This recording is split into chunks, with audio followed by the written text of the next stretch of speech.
Аарл би дарж гэж Монголч эрдэмтэн одоо 10-ын хэдэн зэрэгтэл 95 зэрэг тоог монголоор нэрлэж байхад одоо нэг 10-ын 40 зэрэг тоог л шинжлэх ухаан нэрлэж байна шүү дээ. Энээс эхлээд бүр 13 дугаар зуунд дэлхийг бөөрөнхий дөрөвний нэг нь хуурай газар энэ тэгээд бүр яг одооныхоор тодорхойлцсон. Тэгэл тэр одоо уртын дуг тэр үед эн чинь одоо дуураас хол давсын дуг дуулдаг зохиодог хүн байсан гэж бодлоо. Жингэр гасар гисэр дуужууд чинь чэйжээр хэлдэг. Ингээд одоо 5 6 үзүүлэлтээр хүн төрлөختнөөс хов хүний хөгжлөөр бүр урагш явцсан. Тэгэхээр энэ дотор нэг нь хоол орж байна. Сая асуудаг. Маш бага хоолоор ийм чадaltaй болдог. Миний багт чирээс хэд жуужсэн юм байхгүй. Тэр улс чинь тэр их хүчтэй дандаа дотгошоогоо дуугаа хороодсон. Дэм ийм сонирхдаггүй, дэм ийм мэдлэг яадаггүй. Ийм л улсууд байсан юм шүү дээ.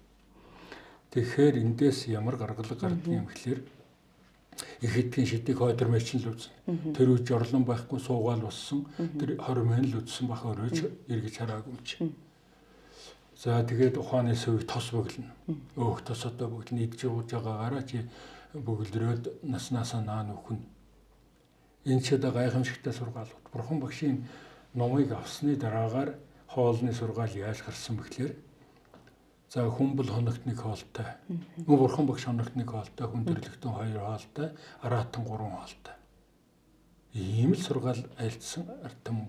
Энэ үнийг л 100 биш 2000 гаруй жил хэрэгжүүлээд одоо энэ 21-р 100 хүртэл ухамсарын хүмүүс явсан юм шүү дээ.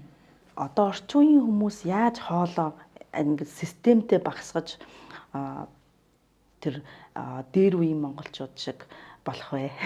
Энэ ухамсарын хүмүүс гэдэгт ялгаа нэг юм. Одоо ухаандаа бясалгал хийгээд ирэхээр зэрэг яадаг юм гэхэлэр зэн 3 удаагийн бясалгалаас итэрэхгүй. 2-оос итэрэхгүй.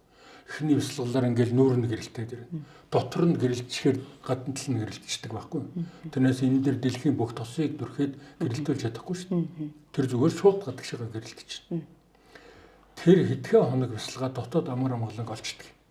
Тэгэхээр бүх шунал өсөл байхгүй болчдөг.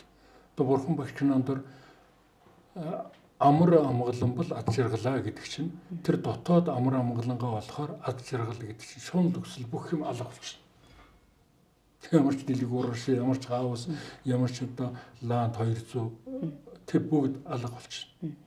Их амархан шүү. Энэ цаг ордог үе.